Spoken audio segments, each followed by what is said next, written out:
And the alignments take you inside, because those alignments immediately make you feel all the tensions inside of you and what's bound and tight and stuck and hard. And that's an advantage.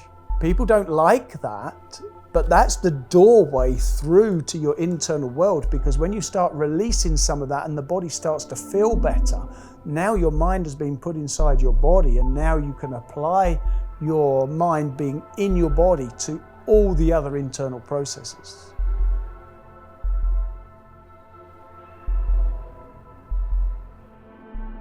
Hey man, how you doing? Good. Yeah. Thank you for opening yourself up to this, actually. One of my personal problems is, in our system, there's a lot of forms. The taichi, the various qigongs, the bagua, and the foundational stuff as well. And it's a case of how to keep them all going, really, with, limited time, juggling life and everything else in it. How to keep all the individual bits going at the same time if I wanted to have the qigong, the taichi, and the bagua going. You were doing the post-birth bagua system, you'd have 64 linear drills. And that's not including the palm changes and the circle walking and the variations and the 10,000 applications. We actually have a lot less form work. What we have is a lot more internal content in each form, because those other linear systems, they take a piece of internal content and work it through a particular form, and then they take another internal piece of content and they work that through another form, okay? Uh-huh. We're not in that game, so we load up the content of our forms a lot. So you have all these various techniques all on top of each other within a single form. But still, like you say, we've got, all these various forms. We've got like 5 different qigong sets or Neigong sets. We've got a qigong set. We've got the bagua with the 8 palm changes and all the unification warm-ups. And then you've got the taichi, short form, medium form, long form. Okay, and then we do yang and wu styles. It's like, okay, where do you put your energy? There's many ways to handle this, okay? But if you really want to get any depth, you need to take a piece of work and do that for a period of time. And I like this 3 months, 6 months, 9 months, a year, 2 years. I like this because it allows you to get a flavor for something, and then on the next round, go deeper in, and the next round, deeper still. And people come to me and they say, oh, I want to do it properly. Okay, we'll learn the form, and then we can go into the form, Oh, but I want to learn each piece of the form, like, properly, to its depth. And I'm like, well, you can't, because your body cannot accept that internal content. You have to learn something at a certain depth, practice it, hone it, refine it, and then come back to it and then go deeper into it. Yes? You've got to have familiarity with it. If you're not familiar with the form, if you're thinking about what you're doing in the form, well, you cannot go into its full depth. Your mind is occupied with choreography. Which way am I facing? What angle am I turning to? Is it an open or a close? Yes, am I extending or retracting? Am I sinking or rising? Yeah, all these things are floating through your mind as you're going through the form. And so if you take something for a few months, you can really work that. And then you move on to something else for a few months. And in the beginning, 3 to 6 months is ample time, because it gives you the time to get the basics down and to become smooth with the practice in some way. Right. But I also have this thing where I have a main practice. And so 5 days a week I practice this specific. This is my main thread for now. Yes? Whatever the length of time is. This is my main thread. And then I have one or two things on the back burner, things I've been practicing in the past or whatever. And I do that once or twice a week, that thing. Because then it's like, yeah, it gives you a bit of variation, but it keeps you on a good path. It keeps you going in deep into something. And then it also gives you that freedom where once or twice a week, you just, okay, I'm not on the main program, I'm doing this thing here. And you kind of get a release from it. Yes, there's a kind of relaxed attitude when you're going into something. You just do it once or twice here and there, you know. And sometimes those practices reveal some really interesting stuff because you're not so focused, because you're not so on it. You know, you're just like, oh, I'm just going to do this today. And you do that practice and it's like, oh, wow, I really felt blah, blah, blah. You know, I really got some chi flow in that one because I wasn't so focused. I wasn't so maybe stressed about where I'm going and what I'm meant to be doing. But over years, like I've done some quite long practices that have taken 1 or 2 years to complete, or I have focused on a specific practice for a year or two. So generally it's good to do some kind of qigong, yes, and then maybe some taichi or some bagua, yes. I used to split it that I do my bagua in the morning and my taichi in the evening because bagua would rev me up and taichi would calm me down. And so at the beginning of the day, I'd do some qigong and bagua, and then at the end of the day, I'd do a lighter qigong and some taichi. And then this way I could cover more pots, yes? But if you are going into that, you've also got to have the capacity to practice that, because doing something for 5 minutes and then something else for 5 minutes and so on, you don't get anything from that. Yes, you don't embody anything. You don't get any real depth to it. So this is why I like the idea of the main event. Yeah, I'm going to spend half an hour, whatever it is you're doing on this thing. Yes, I'll do a bit of qigong to warm up. Or if it's a qigong practice, I'll do a light qigong, maybe some dragon and tiger just to warm up my body and get my chi flow in. And then I'll go and do my God's practice. And that's my main thing. I'm doing my gods. And then I'll take that internal content into my taichi or into my bagua. So now you're passing the baton. Yes? You've spent time and brought something alive in your body. And then you put that into another practice. And that also with dragon and tiger, when you're doing dragon and tiger energetics, you're still doing those energetics inside of heaven and earth. You can do it inside of energy gates or inside of God's plane in the clouds, inside Taoist Neigong. Yes, you can do these things. And so you get something alive and then you put it in this and then you put it in that. So you're practicing various forms, but you're focusing on a single aspect of internal work. How is that affected by the practice of bagua? How is that affected by the practice of tai chi? Now, to do this, you do need some background. You need to know what is the quality of that work originally, and how does that work shift and change into the specific principles of tai chi or of bagua or of a higher qigong, like going from dragon and tiger into heaven and earth, for instance. How does that work? Yes? Because there's differences.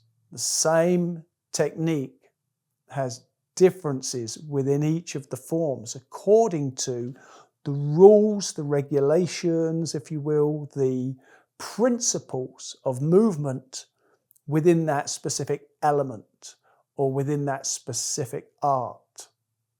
Yes? But this way, you can go into some depth. You stay with that practice for a while, then you put it on the back burner, you bring something else into play, you play with that for 3 months, 6 months, whatever, and then that becomes fully alive.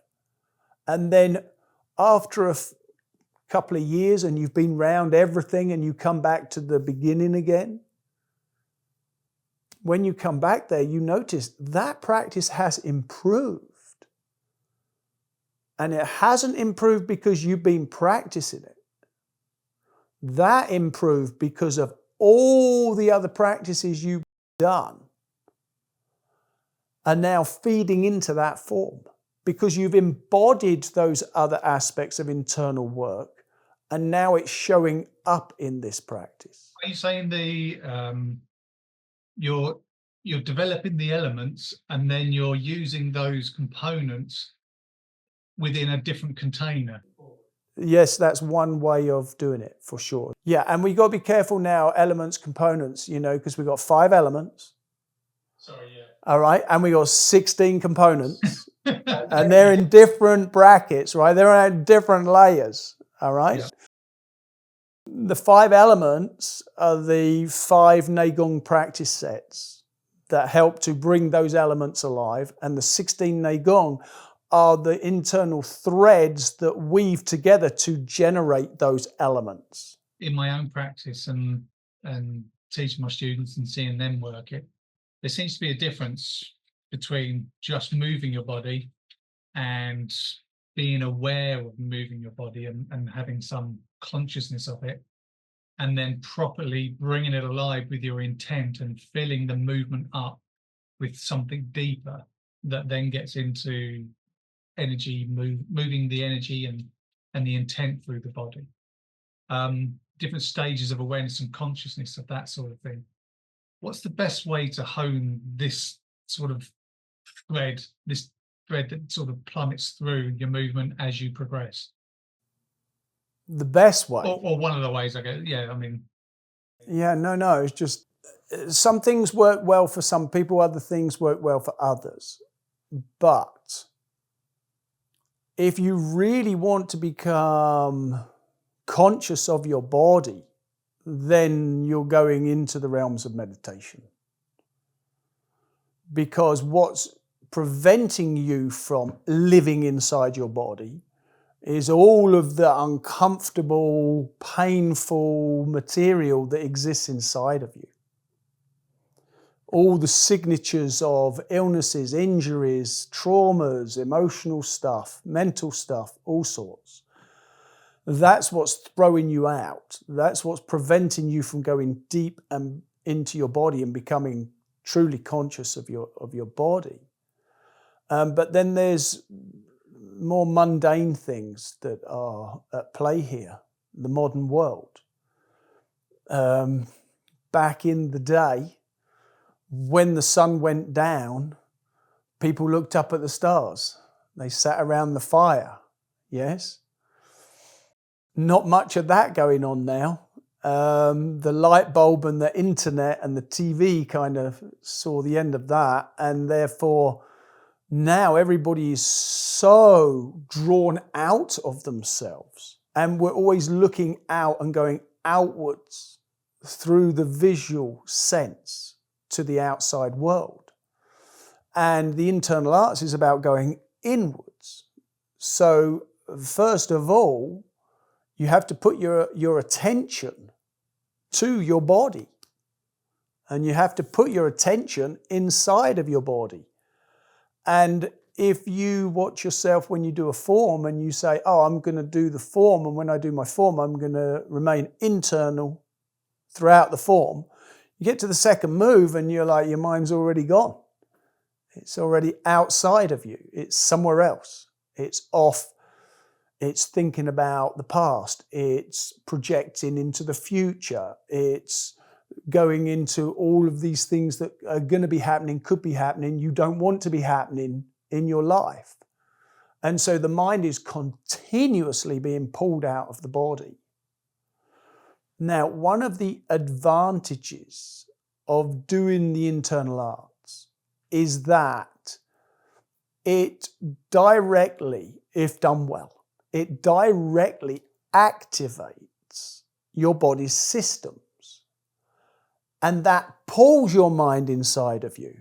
I mean, if you do an integrated lengthening from your feet to your fingers and your crown of your head, if you do that, you're going to feel all the soft tissues of your body elongate. That's going to put a sensation through you. Yes? And that sensation draws your mind to it. The same as if someone puts their hand on your arm unexpectedly, your mind will go to that. Yes? If someone gives you a massage, your mind will go to the area they're massaging. Yes? Because you feel their hands on your body. There's contact, there's touch. And so in the internal arts, you're moving your body. And so you want a practitioner to follow the sensations of the body that they're experiencing from doing the practice, rather than having a visual experience of what it is or what it could be or what they're hoping to achieve.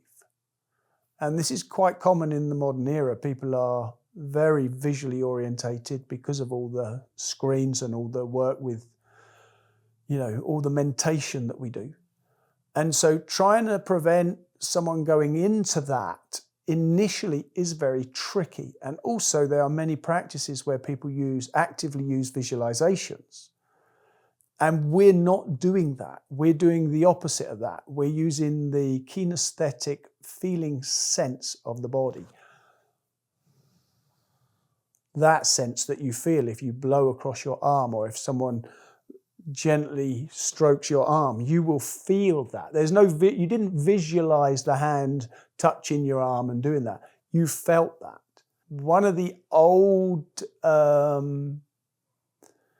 comments I have heard over the years repeatedly is, you put someone into alignment and they go, "Oh, that's not natural."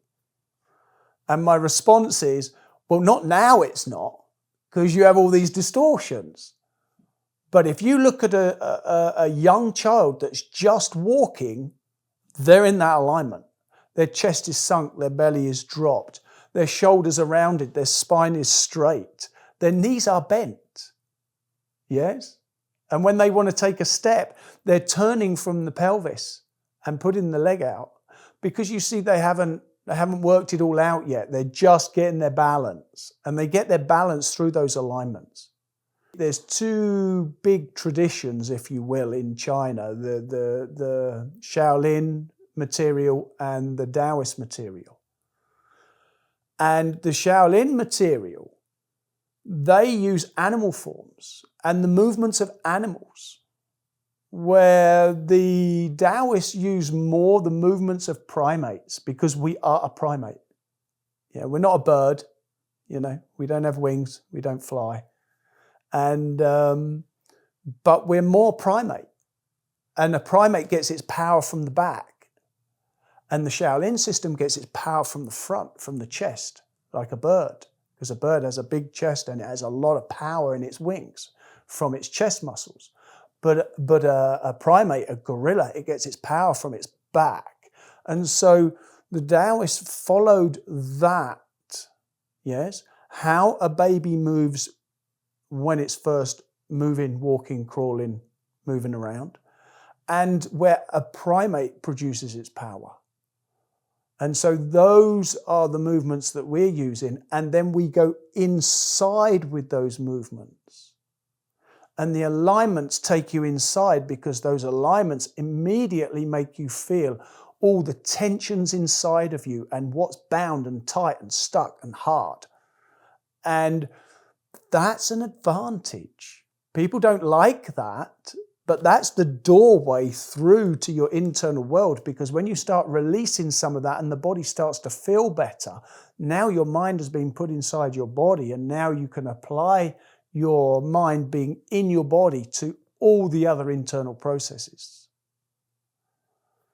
So this is one way, and this is how, if you will, the internal arts, the movement arts, qigong, neigong, taichi, bagua, this stuff, how all of that builds the foundation and then passes the baton into meditation, because it's basically through movement practices and through qi practices has got your mind to go deep inside your body.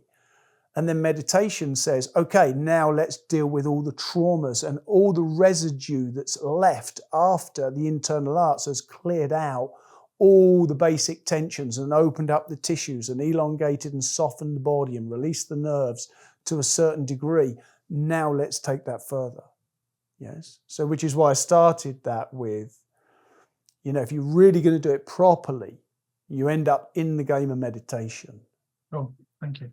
Does that make sense? Yeah. Really so that was attention. But then you have intention. And then you have awareness. If you don't put your attention on something, you cannot do anything with it. Yes? If my attention isn't in my hand, to some degree, I can't move it and pick up my cup and drink my tea, right? The intent is what makes that happen. And me being aware of the area makes me pick the cup up and not the glass of water or knock them over or whatever. So all of these are in play.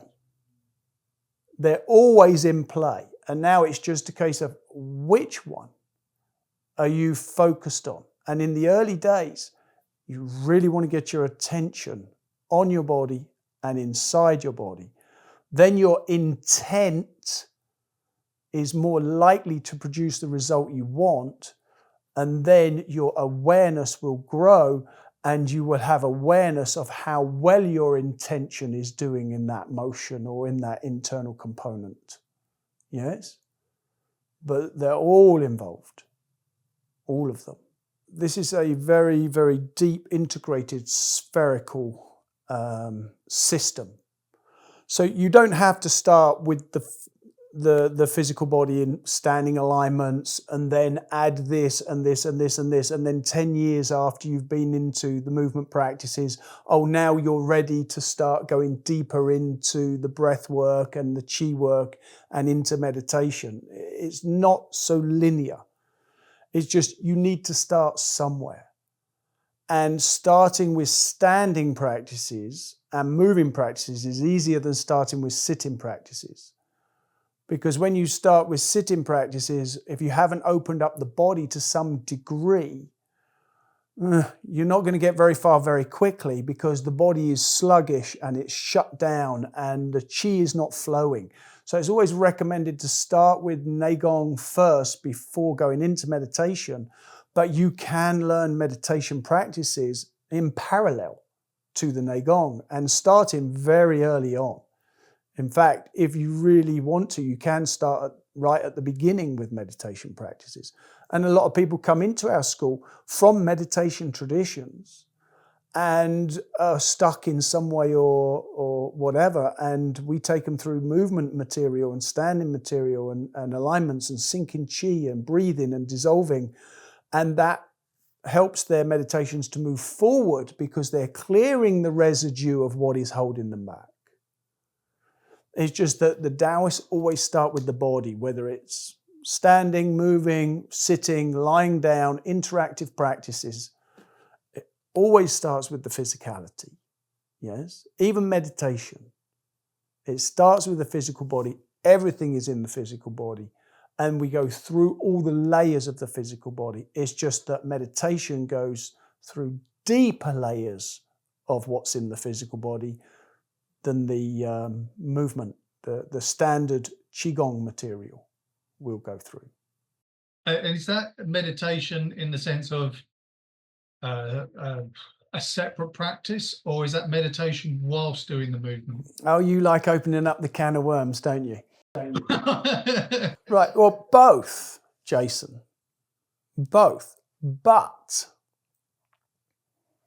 for you to apply meditation techniques within movement practice, yes, taichi or bagua or something of that nature, you need two things.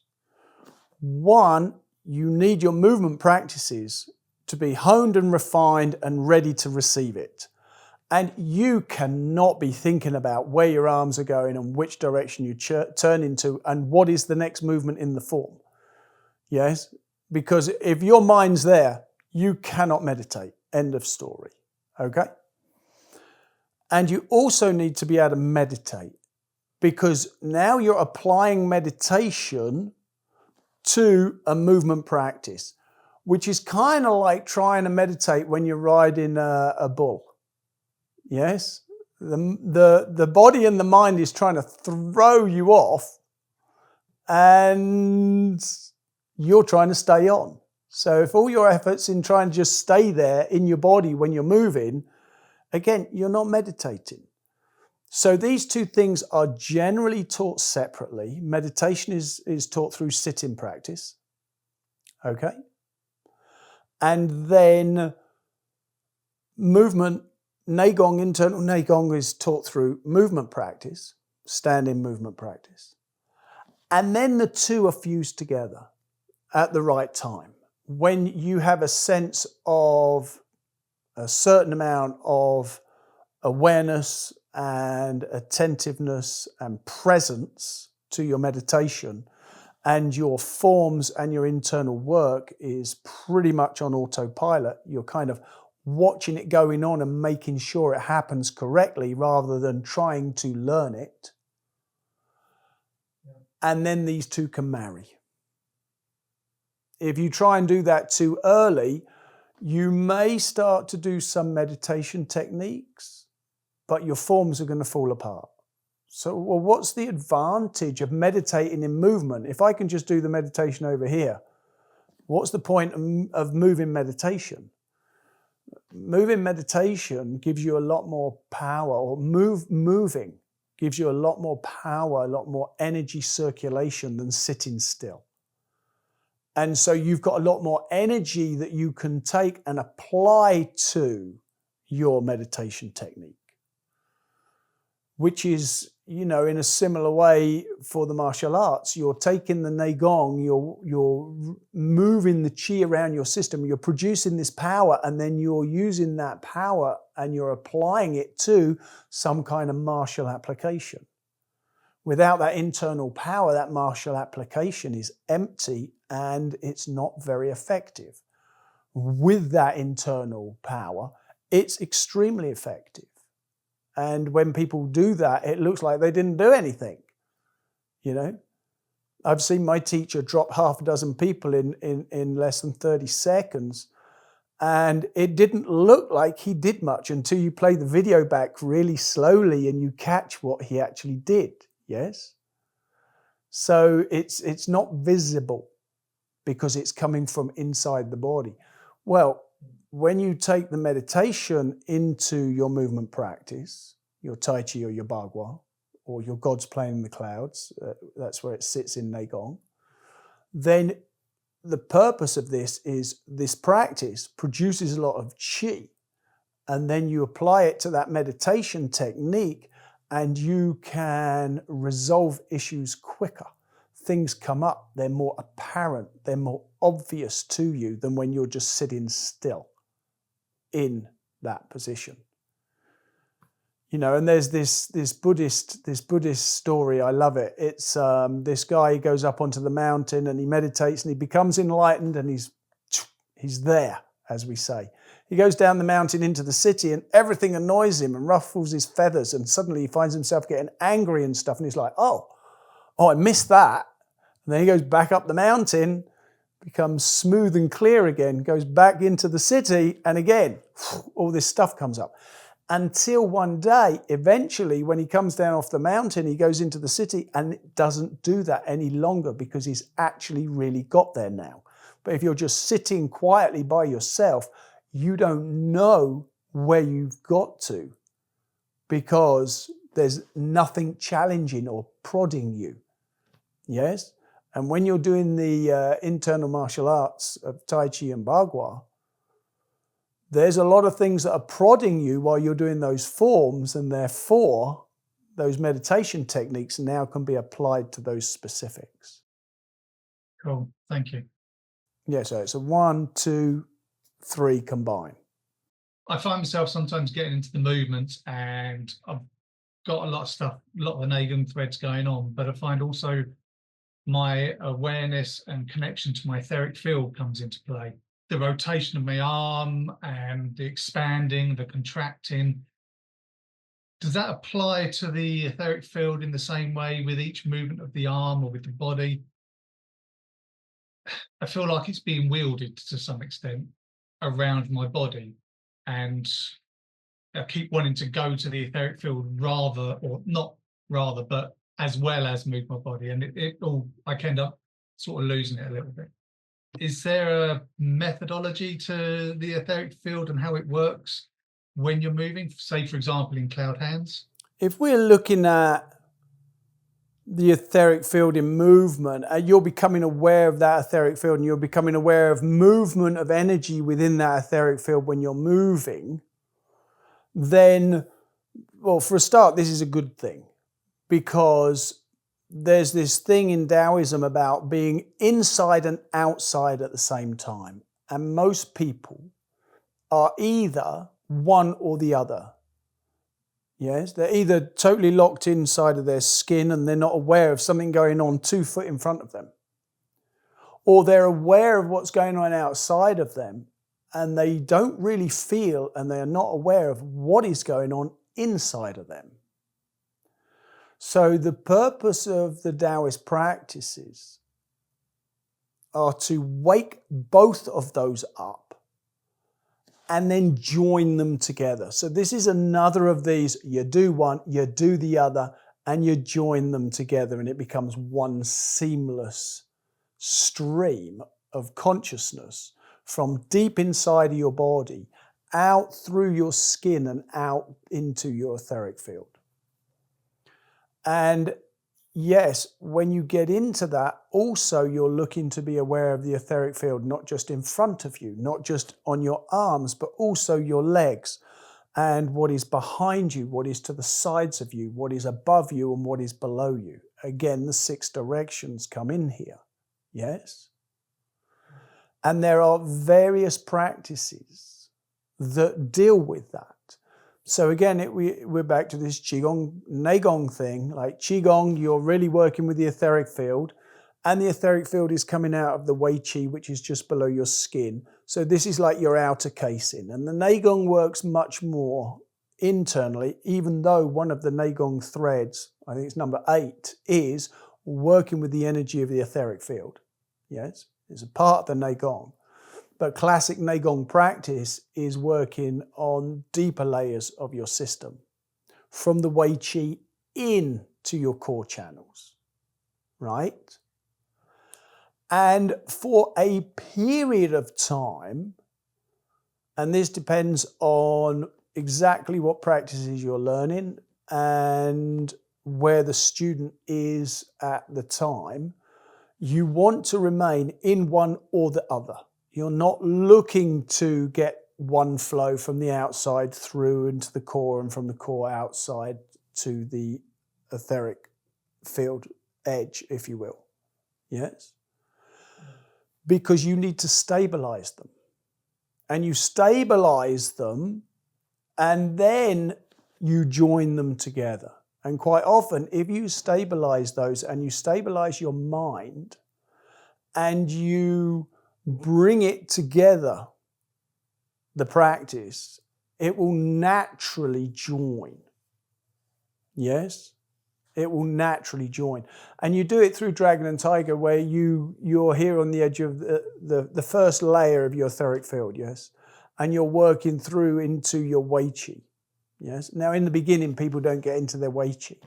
They're just in their etheric field. And then they just get to the skin. And they get just to the depth of their skin in their body. Yes? And then they get into that fatty layer below the skin. And then they get under that, and then they hit their wei qi, which is the layer of the bottom of that fatty tissue and the fascia, the external fascial layer of the body. Not deep fascia that goes through your organs and stuff, but just what's below the skin. And then you start to get into that layer and you wake that up. But if you keep going with Dragon and Tiger, then you can go through the entirety of the body. Yes? All the way through. With Dragon and Tiger, yes. And it does cross over at some point from a qigong into a Neigong practice because of that. You know, it gets very Neigong-y, I would say. When I asked my teacher that, when we were doing certain practices with dragon and tiger, and he said, what are you feeling, what are you experiencing? I said, it's getting very Neigong-y, you know, because it feels thicker now, soupier, it's deeper in the body, it's going through to the core. And he's like, yeah, it gets like that, you know. It starts off very wispy, very light, and then over time and practice, it can go really deep in. And then, of course, with heaven and earth, you start more with the lengthening of fascia, which activates the Wei Qi. And then through that practice, even though you're focusing more inside and what's below the fascia, down to the bones and down to your core, that layer will come alive because you're clearing out the Wei Qi, and the Wei Qi gives birth to the etheric field.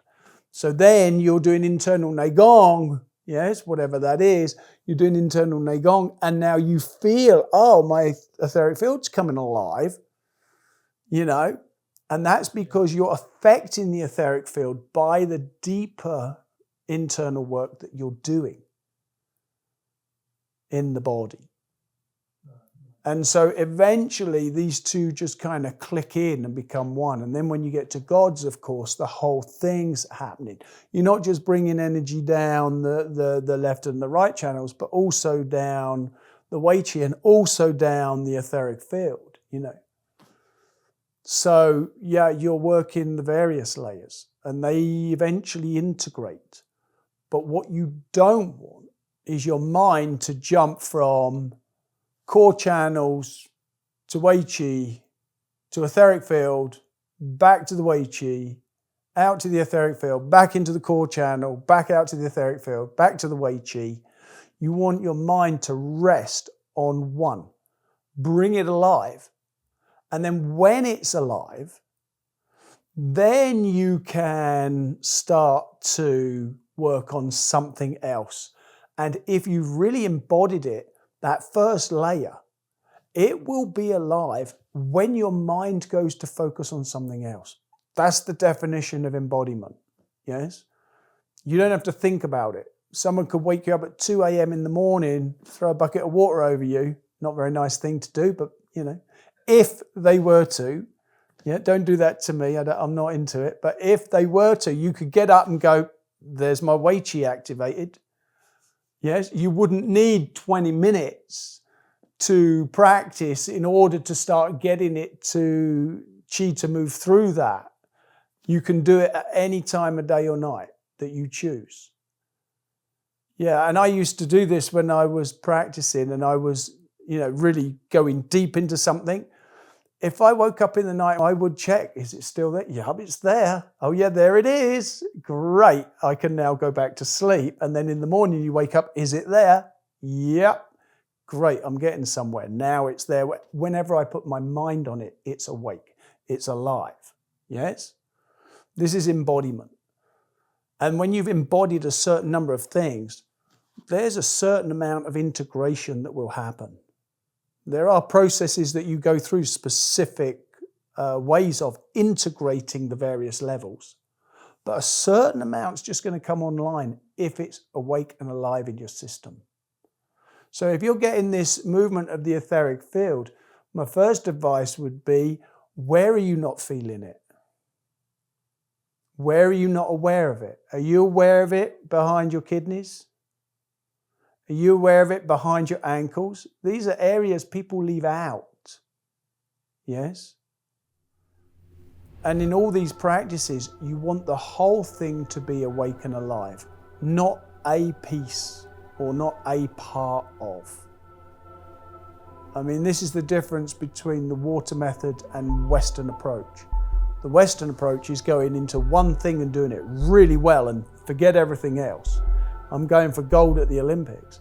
And the water method approach is to balance everything, which means you don't want to bring down what you're good at. You want to bring up what you're not good at. Yes? And then when you got that balance, integration occurs. Balance is the doorway through which integration occurs. So without balance, you don't really get true integration.